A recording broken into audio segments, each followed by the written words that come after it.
नमस्कार, जय श्रीराम.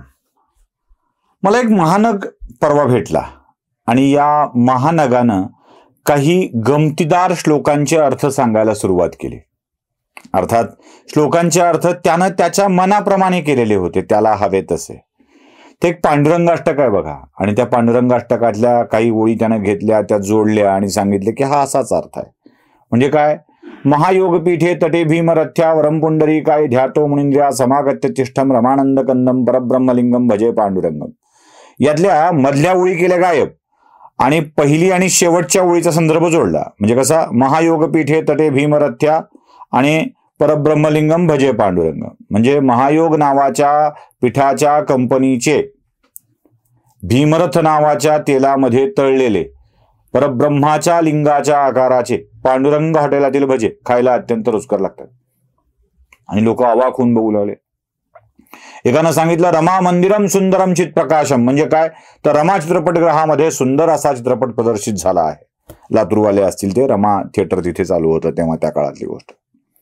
म्हणजे गंमत अशी की संस्कृत श्लोकांचा धर्मग्रंथातला हवा तसा अर्थ आपल्याला काढायचा आणि तो तसाच आहे सांगत सुटायचं आणि त्यावरून हिंदू धर्माची सरसगट बदनामी करत जायचं. मध्ये बरेच व्हॉट्सअप युनिव्हर्सिटीचे असेच विनोद आले होते. दक्षिणे लक्ष्मण यस्य वामे तु जनकात मजा.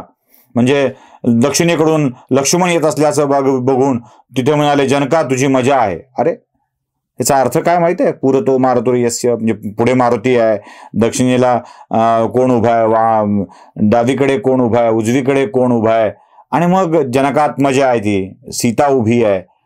असा त्या श्लोकाचा खरा अर्थ. पण सांगणाऱ्याने कसाही सांगायचा, काहीही बोलायचं अशी पद्धत.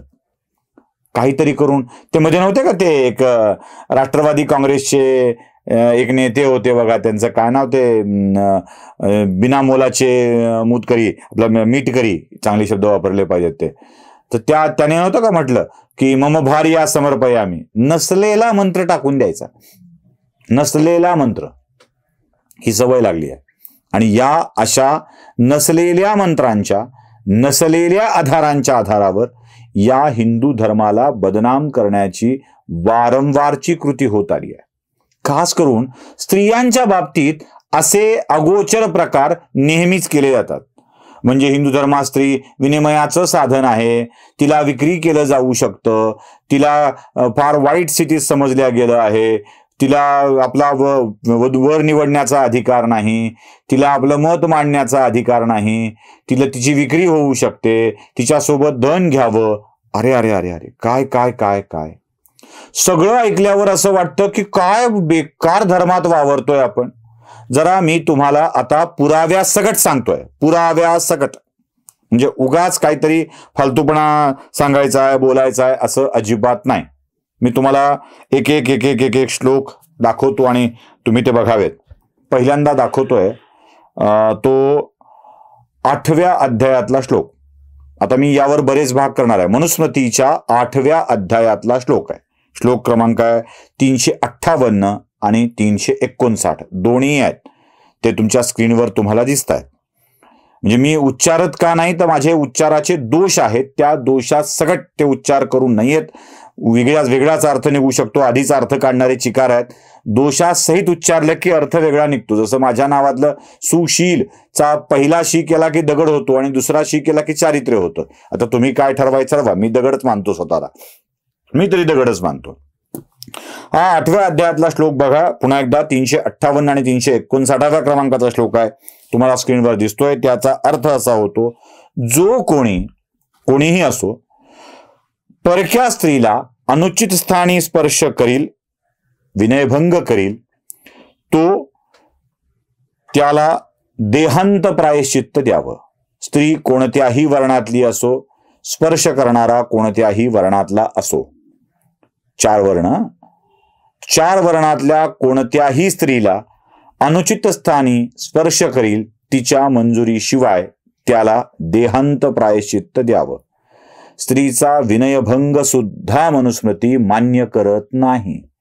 मी मनुस्मृतीचा दाखला यासाठी येतोय, मला मनुस्मृतीचा कायदा पुन्हा यावा, मनुस्मृती रुजावी असं अजिबात वाटत नाही अथवा तशी गरज नाही.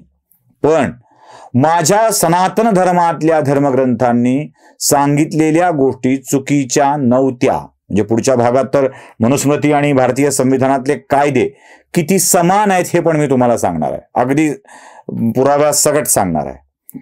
या सगळ्यामध्ये मनुस्मृतीचा हेतू स्त्रियांचं रक्षण करणे, त्यांच्या अधिकारांचं रक्षण करणे असाच आहे. म्हणजे जर कोणी तिच्या संमतीशिवाय अनुचित स्थानी स्पर्श करेल तर काय करायचं हे सांगितलंय. पुढच्या त्याच अध्यायातला एक 352 क्रमांकाचा श्लोक आहे, तोही बघून घ्या. अतिप्रसंग झाला असेल एखाद्या स्त्रीवर तर राजाने अशा अतिप्रसंग करणाऱ्याचे हातपाय तोडून त्याचा चौरंग्या करावा. हा श्लोक जरा नीट आठवा. अजून कोणी इतिहासामध्ये अशा स्वरूपाची शिक्षा दिली होती का? म्हणजे मी तुम्हाला तुमच्यावर सोडतोय, तुम्ही आठवायचं आहे. हातपाय चौरंग्या करून, हातपाय कलम करून त्या फोडून देण्याची शिक्षा इतिहासामध्ये एका राजाने दिलेली होती. ती मनुस्मृतीवर आधारलेली होती की नाही हे तुम्ही ठरवायचं आहे. मला कमेंट बॉक्समध्ये सांगायचं आहे की असा मोठा राजा कोणता, जो दिव्य राजा होता ज्यानं अशा स्वरूपाची शिक्षा दिलेली होती. स्त्री ही विनिमयाचं साधन आहे, उपभोगाचं साधन आहे, असं जे आपण सारखं म्हणतो आणि हे सगळे मिथ्या आरोप मनुस्मृतीच्या वरती टाकतो ते किती खोटे आहेत हे सांगणारे आणखी काही श्लोक मी तुम्हाला दाखवतोय. बघून घ्या.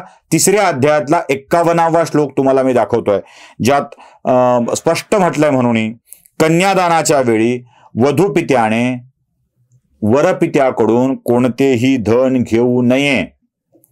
असे धन देणारा असेल तर ती आपल्याच अपत्याची विक्री ठरते आणि ते महापाप ठरते. आपल्या अपत्याची विक्री करू नये. 3ऱ्या अध्यायातला 51वा श्लोक. 3ऱ्या अध्यायातला 52वा श्लोक बघा, आणखी गंमत आहे. पिता, भ्राता, पती यांनी स्त्रीला दिलेले जे काही धन असेल, ऐश्वर्य असेल, त्याचा वापर कोण करावा त्यात लिहिलंय. त्याचा वापर फक्त स्त्रीने करावा. अन्य कोणी वापर करणार असेल तर तो नरकात जातो. स्पष्टपणे सांगितलंय. अन्य कोणीही स्त्रीला दिलेल्या पिता, भ्राता, पती, बंधू यांनी दिलेल्या कोणत्याही धनाचा वापर करू नये, अन्यथा तो नरकात जाईल हे सांगितलंय. पुढचा आणखी एक पुरावा तुम्हाला मला द्यावा लागेल स्त्रीविषयी काय मत आहे सांगणारा. आणि पुढच्या भागामध्ये मी तुम्हाला असे अनेक दाखले देणार आहे, असे अनेक दाखले स्त्रियांच्या विषयी माझ्या धर्मात काय स्थान आहे हे कळण्यासाठी. आतापर्यंत 3 भाग केलेत, हा 4था भाग आहे. पुढे अजून भाग काही होतील. स्त्रियांचे स्थान काय माझ्या धर्मामध्ये ते तुम्हाला कळणं आवश्यक आहे. 3ऱ्या अध्यायातला 54वा श्लोक दाखवतोय मनुस्मृतीच्या. वरपक्षाने धन दिले, समजा वरपक्षाने वधूला काही धन दिले तर ते वधूच्या नावावरच ठेवावे, तिच्याच वापरासाठी ठेवावे. त्याने वधूचा सन्मान वाढतो आणि तो वाढला पाहिजे असंच वाटतं. बघा, सन्मान ठेवण्याची कुठलीही प्रवृत्ती आहे, कुठलीही वृत्ती आहे, अजिबात त्याचा वापर करू नये. मनुस्मृती योग्य की अयोग्य हे ठरवण्याचा वेळ हा नाही आहे. मनुस्मृतीमध्ये वाईट सांगितलं नव्हतं हे ठरवण्याचा हा कालावधी आलेला आहे. कारण रोज कोणीतरी उठायचं आणि बडवायचं, त्या मनुस्मृतीच्या निमित्ताने हिंदू धर्माला बडवायचं, कुठल्याही श्रुतीस्मृतीच्या निमित्तानं हिंदू धर्माला बडवायचं. ही जी काही नवी पद्धत आली आहे ना, ती नवी पद्धत दूर करण्यासाठीच मी हे सगळे विषय मांडतोय. गडबड काय झाली माहिती आहे तुम्हाला? या देशातलं क्षात्रतेज संपलं आणि क्षात्रतेज संपल्यानंतर आपल्या धर्माच्या रक्षणाच्या, स्वतःच्या रक्षणाच्या भयाने गलितगात्र झालेला हिंदू समुदाय, म्हणजे जेव्हा क्षात्रतेज संपतं तेव्हा धर्म बुडू लागतो हे लक्षात ठेवा. जेव्हा जेव्हा या देशातलं क्षात्रतेज संपलंय तेव्हा तेव्हा धर्म बुडू लागला आहे. गलितगात्र झालेला हिंदू समाज आपल्या परंपरांना घट्ट चिकटून बसला आणि तिथे खरी गडबड झाली आहे. त्याचं योग्य अयोग्य सांगण्याची वृत्तीच हिंदूंच्या मध्ये राहिली नाही. मग ब्रिटिश आले आणि ब्रिटिशांनी वाटेल तशा पद्धतीनं त्याचं भाषांतर केलं आणि त्याच भाषांतराच्या आधारावर आमच्याकडे टीका करणारे बोलत राहतात.